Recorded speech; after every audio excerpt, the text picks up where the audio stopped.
Hello dear student, this is Deepak and welcome to a Gradian Learn Hub. तो आज की video में हम लोग देखेंगे आपके छत्तीसगढ़ बोर्ड की कक्षा 10वीं का विज्ञान का अध्याय नंबर 2 अम्ल क्षारक एवं लवण के आपकी परीक्षा बोर्ड गाइड से अति लघुत्तरीय एवं लघुत्तरीय प्रश्नों को देखेंगे। तो चलिए वीडियो स्टार्ट करते हैं। तो सबसे पहले देख लेते हैं हम लोग अति लघुत्तरीय प्रश्न देखते हैं। तो हमारा प्रश्न नंबर पहला क्या है? लुईस क्षार किसे कहा जाता है? तो लुईस क्षार किसको बोलते हैं? आपके अमोनिया को कहते हैं। नेक्स्ट जो शुद्ध जल होता है इसका पीएच मान कितना होता है? तो शुद्ध जल क्या होता है? हमारा उदासीन होता है और उदासीन का पीएच मान कितना होता है? 7 होता है। नेक्स्ट दुर्बल अम्ल का उदाहरण बताइए। तो दुर्बल अम्ल क्या होता है? हमारा एसिटिक एसिड होता है जिसका केमिकल फॉर्मूला होता है CH3COOH होता है। नेक्स्ट वे अभिक्रियाएं जिसमें ऊष्मा का उत्सर्जन होता है उसे किस नाम से जाना जाता है? तो ऐसी अभिक्रिया जिसमें ऊष्मा क्या होता है? उत्सर्जित होता है, निकलता है, इसको क्या बोलता है? ऊष्मा क्षेपी अभिक्रिया बोलते हैं। जैसे कि एग्जांपल देख लेते हैं, कार्बन और ऑक्सीजन आपस में अभिक्रिया करते हैं तो इससे क्या बनता है? कार्बन डाइऑक्साइड का बनता है प्लस क्या होता है? ऊष्मा निकलता है। तो ये क्या हो गया? एक आपकी ऊष्मा क्षेपी अभिक्रिया का एग्जाम्पल हो गया। और इसके जस्ट अपोजिट होता है आपकी ऊष्मा शोषी अभिक्रिया, मतलब ऐसी अभिक्रिया जिसको होने के लिए क्या होता है? ऊष्मा की आवश्यकता होती है, तो उसको क्या बोलते हैं? ऊष्मा शोषी अभिक्रिया बोलते हैं। इस टमाटर में पाए जाने वाले अम्ल का नाम। तो टमाटर में हमारा कौन सा अम्ल मिलता है?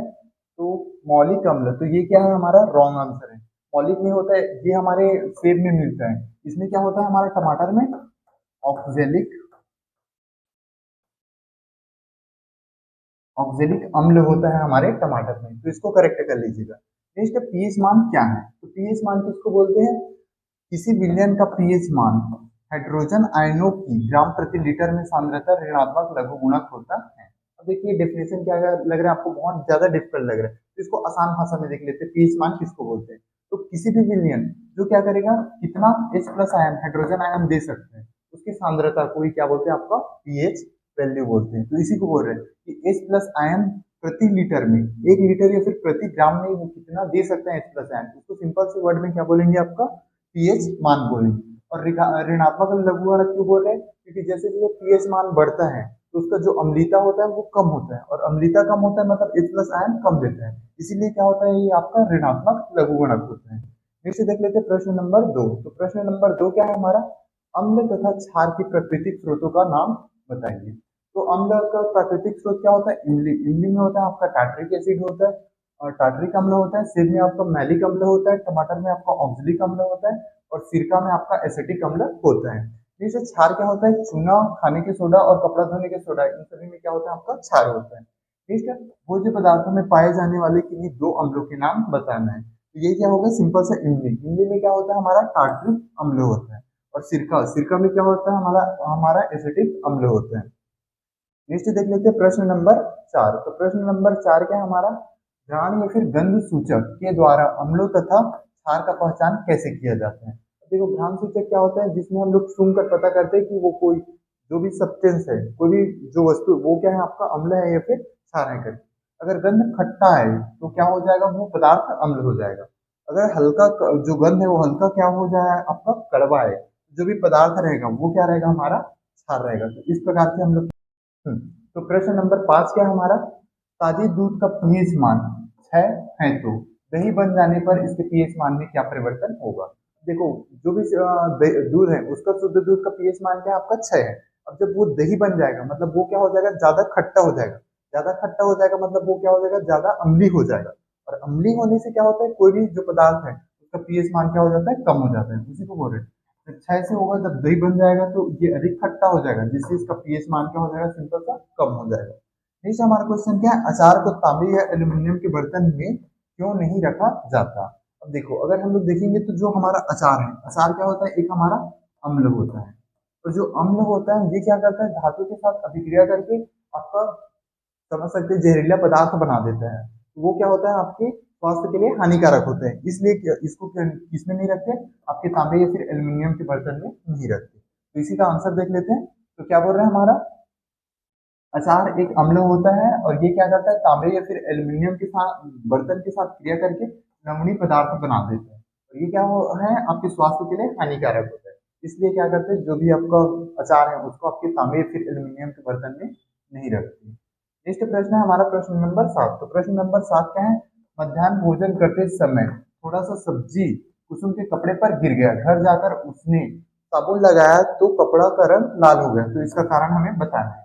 तो चलिए इसका रीजन देख लेते हैं। तो देखिए, जो भी आपका सब्जी होता है, सब्जी में क्या होता है, डालते हैं हम लोग हल्दी डालते हैं, और हल्दी क्या होता है, एक आपका प्राकृतिक सूचक होता है। और प्राकृतिक सूचक जो हल्दी होता है, ये क्या करता है, जो हल्दी जब ये क्या करता है, क्षार की पास में आता है तो ये किसमें बदल जाता है, लाल रंग में बदल जाता है। और अम्ल के पास में आता है तो वो क्या होता है, गाढ़ा, तो आपका पीला कलर में बदल जाता है। और क्या होता है, हमारा जो साबुन होता है, साबुन क्या होता है, हमारा एक क्षार होता है। देखो ये प्राकृतिक हल्दी क्या था, हमारा प्राकृतिक सूचक था। जब ये आपके साबुन मतलब क्षार के पास में आया तो इसलिए ये किसमें कन्वर्ट, ये किसमें बदल जाता है, आपका लाल कलर में बदल जाता है। इसी को बोल रहे हैं क्या है, सब्जी में हल्का हल्दी होता है, और हल्दी क्या होता है, आपका प्राकृतिक सूचक होता है। और जो हल्दी ये अम्ल के साथ में आता है तो गाढ़ा पीला रंग बनाता है, और क्षार के पास आता है तो लाल रंग बनाता है। और साबुन क्या होता है, क्षारी पदार्थ होते हैं, अतः कपड़ा क्या हो जाएगा, लाल हो जाएगा। नीचे देख लेते हैं प्रश्न नंबर 8। तो प्रश्न नंबर 8 क्या हमारा, सुरेश एक दृष्टिबंधित छात्र है, वह किस सूचक का प्रयोग करके अम्ल तथा क्षार का पहचान कर सकता है। अब देखो जो सुरेश है, ये क्या कर सकता है, ठीक से देख नहीं पाता, मतलब ये क्या करेगा, सूंघ कर क्या पता कर सकता है कि कोई भी पदार्थ अम्ल है या फिर क्षार है।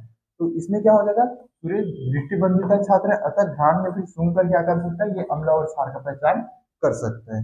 नीचे देख लेते हैं प्रश्न नंबर 9। तो प्रश्न नंबर 9 क्या है हमारा, धातु की तनु हाइड्रोक्लोरिक अम्ल के साथ होने वाले अभिक्रिया को समझाना है। अब देखिए, जो भी धातु होता है, धातु क्या करता है, देखो जैसे एग्जांपल हमारा जिंक का एग्जांपल से बताना है। तो जिंक क्या होता है, हमारा एक धातु होता है, और धातु जब अम्ल के साथ अभिक्रिया करता है तो ये क्या बनाता है, सबसे पहले तो लवण बनाता है, और दूसरा क्या करता है, हाइड्रोजन गैस निकालता है। तो ये क्या हो जाएगा, इसका अभिक्रिया हो जाएगा। तो धातु हाइड्रोक्लोरिक एसिड के साथ अम्ल के साथ क्रिया करके हाइड्रोजन गैस मुक्त करता है। तो नॉर्मल चीज को आप याद रखना। उसके बाद नेक्स्ट है हमारा क्वेश्चन नंबर 10। तो क्वेश्चन नंबर 10 क्या है हमारा, कैल्शियम कैल्शियम हाइड्रोजन कार्बोनेट को हाइड्रोक्लोरिक अम्ल के साथ होने वाले अभिक्रिया को संतुलित रसायन समीकरण में लिखिए। तो देखिए, सबसे पहले किसका हमारा अभिक्रिया कराना है, कैल्शियम हाइड्रोजन कार्बोनेट का अभिक्रिया कराना है, किससे, हाइड्रोक्लोरिक अम्ल के साथ। तो देखो इसको संतुलित कर लेते हैं। तो यहाँ पे क्या है हमारा, कैल्शियम दो, कैल्शियम क्या है, एक है हमारा, यहाँ पे क्या दिख रहा है, कैल्शियम दो, तो ये तो अनबैलेंस हो गया। यहाँ पे क्या हो गया आपका, क्लोरीन दो है, यहाँ पे क्या हो गया, दो दूनी चार हो जाएगा, मतलब यहाँ पे दो नहीं रहेगा। यहाँ पे क्या है, प्रिंटिंग मिस्टेक है, इसको थोड़ा सा करेक्ट कर लीजिएगा। तो अब चेक कर लेते हैं, यहाँ पे कैल्शियम क्या हो गया, दो है, सॉरी कैल्शियम एक है, यहाँ पर भी कैल्शियम क्या है, एक है, यहाँ पे क्या क्लोरीन दो है, आपकी इस तरफ भी क्या है, आपका क्लोरीन दो हो गया, यहाँ पे दो है। तो नेक्स्ट क्या है हमारा, हाइड्रोजन, हाइड्रोजन कितना है हमारा, दो दूनी चार है, और इस तरफ देख लेते हैं, हाइड्रोजन दो, यहाँ पे हो गया दो हाइड्रोजन, यहाँ पे दो हाइड्रोजन, मतलब चार हाइड्रोजन यहाँ पर भी होगा। यहाँ पे CO3 है, तो यहाँ पे क्या है, कार्बन एक है और ऑक्सीजन 3 2 6 है, मतलब कार्बन हमारे पास दो है और ऑक्सीजन 6 है। तो कार्बन हमारा दो हो गया, और ऑक्सीजन यहाँ पे चार हो गया, और यहाँ पे दो ऑक्सीजन 6 हो गया। तो लास्ट क्या बचा हमारा, क्लोरीन, क्लोरीन तो हो गया। तो ये क्या हो गया, हमारा बैलेंस इक्वेशन हो गया। नेक्स्ट देख लेते हैं हमारा प्रश्न नंबर, नेक्स्ट देख लेते हैं प्रश्न नंबर 11। तो प्रश्न नंबर 11 क्या है हमारा, निम्नलिखित में से अम्लों तथा क्षारों की पहचान करना है।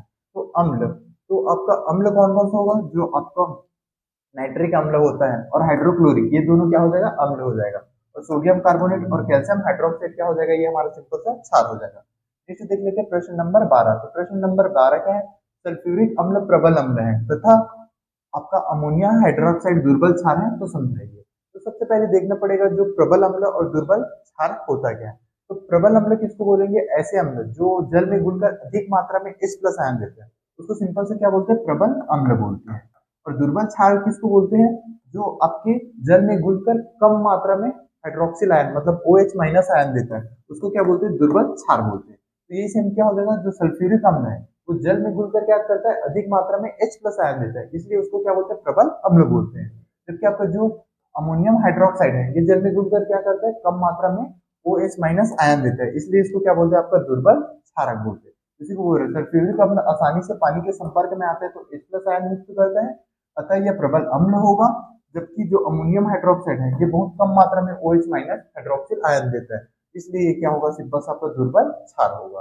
नेक्स्ट प्रश्न देख लेते हैं, प्रश्न नंबर 13। तो प्रश्न नंबर 13 क्या है हमारा, ग्लूकोज स्टार्च का जलीय विलयन अम्लीय प्रदर्शित गुण क्या करता है आपका, जलीय विलयन अम्लीय गुण प्रदर्शित करता है, जबकि सल्फ्यूरिक और एसिटिक एसिड करता है, sorry question for wrong read कर लिए। तो क्या कहते हैं, ग्लूकोज और स्टार्च जलीय विलयन में अम्लता गुण प्रदर्शित नहीं करते हैं, जबकि जो सल्फ्यूरिक है और क्या करता है एसिटिक अम्ल है, ये दोनों करते हैं। तो इसका आपको रीजन बताना है कि ऐसा क्यों होता है। तो देखिए जो सिंपल सा इसका एग्जांपल देख लेते हैं सल्फ्यूरिक अम्ल का। तो सल्फ्यूरिक अम्ल जल में घुलकर क्या कर देता है, ये H2SO4 होता है, तो ये अपने आयन में टूट जाता है। जैसे हाइड्रोजन है, ये किस में टूट जाता है आपका, हाइड्रोजन टूट जाता है आपके प्लस आयन में, और SO4 टूट जाता है आपके माइनस आयन में। मतलब जल में घुलने के बाद ये क्या हो जाता है आपका, आयनित हो जाता है, अपने आयन में टूट जाता है। इसी टाइप से जो ग्लूकोज होता है और स्टार्च होता है, ये अपने आयन में नहीं टूटते, इस रीजन से ये क्या करते हैं, आपके अम्लता गुण को प्रदर्शित नहीं करता। तो इसी को क्या बोल रहे हैं, ग्लूकोज स्टार्च जलीय विलयन में अम्लता गुण प्रदर्शित नहीं करता, जबकि सल्फ्यूरिक और एसिटिक अम्ल क्या करता है, प्रदर्शित करता है। तो क्योंकि ये जल में आसानी के साथ क्या हो जाते हैं, आयनित हो जाते हैं, मतलब अपने आयन में टूट जाते हैं। नेक्स्ट देख लेते हैं प्रश्न नंबर 14। तो प्रश्न नंबर 14 क्या है, क्या क्षारीय विलयन का में H प्लस आयन उपस्थित होता है, अगर हाँ तो विलयन को क्षारीय क्यों कहते हैं। अब देखिए सिंपल, तो जो क्षारीय विलयन होता है उसमें भी क्या होता है, H प्लस आयन क्या होता है, उपस्थित होता है, बट जो H प्लस आयन की मात्रा है वो क्या होता है, कम होता है OH माइनस आयन की अपेक्षा में। तो इसलिए जो विलयन होता है उसको क्या बोलते हैं, सिंपल सा क्षारीय बोलते हैं। इसी को बोल रहे हैं, जो क्षारीय विलयन है H प्लस आयन तो उपस्थित होता है, परंतु जो OH माइनस आयन है इसकी तुलना में कम होता है, अतः विलयन क्या हो जाएगा आपका, क्षारीय हो जाएगा। इसे देख लेते हैं प्रश्न नंबर 15। तो प्रश्न नंबर 15 क्या है, आपके पास दो विलयन है ए और बी, और विलयन ए का पीएच मान आपको 6 दिया है और विलयन बी का पीएच मान क्या दिया है, 8 दिया है। तो किस विलयन के हाइड्रोजन आयन की सांद्रता अधिक होगी, और कौन सा विलयन अम्लीय है तथा कौन सा क्षारीय है, ये आपको बताना है। इसको चलिए थोड़ा सा डिटेल में देख लेते हैं। देखिए कोई भी पदार्थ होता है वो अम्लीय क्षारीय कैसे पता चलता है हमें, आपकी पीएच स्केल से पता चलता है। तो 7 क्या होता है हमारा, न्यूट्रल होता है, मतलब आपको उदासीन होता है। 0 से 7 तक आपका अम्लीय होता है, और 7 से 14 तक क्या होता है, क्षारीय होता है। तो ये होगा आपका अम्लीय अम्ल होगा, ये आपका उदासीन होगा, तो ये क्या हो जाएगा आपका, क्षारीय हो जाएगा। अब देखो जैसे जैसे पीएच मान बढ़ते जाता है, पीएच मान क्या कर रहे हैं, बढ़ रहे हैं, तो H प्लस आयन की सांद्रता क्या होते जाता है, ये बढ़ रहे पीएच मान, तो H प्लस सांद्रता क्या होता है आपका, कम होते जाता है। मतलब जैसे जैसे नंबर बढ़ेगा आपका पीएच मान कम होगा, नंबर कम होगा तो जो पीएच मान है ये क्या हो जाएगा आपका, बढ़ जाएगा। तो सिंपल सा कौन ज्यादा H प्लस आयन देगा, जो जितना अम्लीय होगा वो उतना क्या करेगा, पीएच मान वो उतना ही ज्यादा क्या करेगा, H प्लस आयन देगा। तो सिंपल सा ए का पीएच मान क्या है हमारा, 6 है, ए का पीएच मान 6 है, और बी का पीएच मान कितना है हमारा, 8 है। तो ए क्या हो जाएगा हमारा, अम्ल हो जाएगा, जबकि बी क्या हो जाएगा हमारा, 8 है तो क्षार हो जाएगा। ठीक है, तो हमारा ए क्या करेगा, ज्यादा H प्लस आयन देगा। तो इसी का क्या बोल रहा है आपका, विलयन ए जिसका पीएच मान 6 है वह अम्ल है, और ये क्या करेगा, H प्लस आयन की सांद्रता अधिक होगी। विलयन बी जिसका पीएच मान क्या है, 8 है, वो क्या होगा, सिंपल सा क्षार होगा। नेक्स्ट देख लेते हैं प्रश्न नंबर 16। तो प्रश्न नंबर 16 क्या है हमारे पास, पोटेशियम क्लोराइड को जलीय विलयन की प्रकृति क्या होती है। अब तो सबसे पहले देख लेते हैं जो पोटेशियम क्लोराइड होता है ये कैसे फॉर्म होता है। तो कैसे बनता है हमारा पोटेशियम क्लोराइड, तो अगर हम लोग देखेंगे तो ये कैसे बनेगा, पोटेशियम हाइड्रोक्साइड।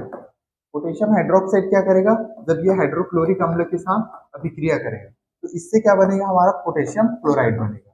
एक तो पोटेशियम क्लोराइड बनेगा और दूसरा क्या बनेगा हमारा, जल बनता है। तो देखो पोटेशियम हाइड्रोक्साइड अगर याद होगा तो ये क्या होता है हमारा, प्रबल क्षार होता है। और हाइड्रोक्लोरिक एसिड जो अम्ल होता है, हाइड्रोक्लोरिक अम्ल, ये भी क्या होता है, प्रबल अम्ल होता है। और हम लोग जानते हैं कि प्रबल अम्ल और प्रबल अम्ल आपस में अभिक्रिया कब करते हैं, तो इससे क्या बनता है, जो जो लवण बनता है वो क्या होता है, उदासीन होता है। तो हमारा इसीलिए जो पोटेशियम क्लोराइड है इसका जलीय विलयन की प्रकृति क्या होगा, सिंपल सा उदासीन होगा। नेक्स्ट देख लेते हैं प्रश्न नंबर 17। समारोह ताजे की दूध को में खाने का सोडा मिलाकर उसका पीएच मान को 6 से बढ़ाकर 8 कर दिया, तो इसे दूध को दही बनने में अधिक समय लगता है क्यों। अब सिंपल से क्या हो जाएगा, उसका पीएच मान को बढ़ा दिया, पीएच मान बढ़ गया है, अब जब वो दही में कन्वर्ट होता है तो उसका पीएच मान क्या होता है, कम होता है, तो सिंपल से उसको क्या लगेगा, अधिक टाइम लगेगा। तो चलिए इसका सॉल्यूशन देख लेते हैं। तो क्या बोल रहे हैं, क्योंकि जो प्रबल क्षारक हो गए हैं, अब दूध को खाने का सोडा मिलाने से पीएच मान बढ़ जाता है, इसलिए दही बनाते समय क्या लगता है, उसको अधिक समय लगता है। नेक्स्ट देख लेते हैं हमारा प्रश्न नंबर 18। तो प्रश्न नंबर 18 क्या है हमारे पास,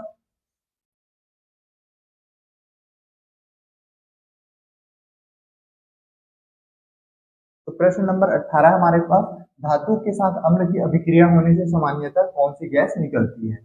आप इस निकलने वाली गैस का परीक्षण कैसे करेंगे, मैग्नीशियम धातु को लेकर उदाहरण से समझाइए। तो सिंपल से देखिए, तो सिंपल सा अम्ल होता है, अम्ल क्या करता है, जब धातु के साथ अभिक्रिया करता है, जब ये क्या करता है, धातु के साथ अभिक्रिया करता है, तो इससे सबसे पहले क्या बनता है, एक तो लवण बनता है और दूसरा क्या होता है, हाइड्रोजन गैस निकलता है। तो जो भी गैस निकलेगा, तो मैग्नीशियम क्या हमारा एक धातु है, तो मैग्नीशियम क्या हमारा धातु है, तो इससे जब धातु अम्ल के साथ अभिक्रिया करेगा, इससे क्या निकलेगा, हाइड्रोजन गैस निकलेगा। अब ये कैसे पता चलेगा हमें, जो भी गैस निकला उसके पास में क्या लाएंगे हम लोग, जब माचिस को जलाकर लाएंगे तो वो क्या करेगा, नीले फ्लेम के साथ जलेगा। तो ये किसको प्रदर्शित करता है कि जो भी गैस निकला है वो क्या है, हमारा हाइड्रोजन है। नेक्स्ट है हमारे पास प्रश्न नंबर 19। तो प्रश्न नंबर 19 क्या है हमारे पास, दो पदार्थ हैं ए और बी, उसका पीएच मान क्रमशः क्या है आपके पास, 8.2 और 2.5 है। तो इसमें कौन से पदार्थ अम्लीय है और कौन सा पदार्थ क्षारीय है, इसमें से किस पदार्थ का उपयोग प्रति अम्ल के रूप में किया जाता है। अब देखो सिंपल से, एक पदार्थ क्या है, ए है, ए का पीएच मान क्या है, 8.2 है, और बी का पीएच मान क्या है, 2.5 है। देखो जिसका पीएच मान 7 से कम होता है वो अम्ल होता है, मतलब बी क्या हो जाएगा हमारा, बी हो जाएगा हमारा अम्ल, और ए क्या हो जाएगा हमारा, सिंपल सा क्षार हो जाएगा। प्रति अम्ल बनाने के लिए किसका उपयोग करते हैं, तो प्रति अम्ल बनाने के लिए मैग्नीशियम हाइड्रोक्साइड का उपयोग करते हैं, इसको क्या बोलते हैं, आपका मिल्क ऑफ मैग्नीशिया भी बोलते हैं। तो सिंपल से ये क्या था, इसका आंसर था। तो अगर वीडियो आपको पसंद आया होगा तो वीडियो को लाइक करें और चैनल को इसी टाइप के और वीडियो देखने के लिए सब्सक्राइब करें।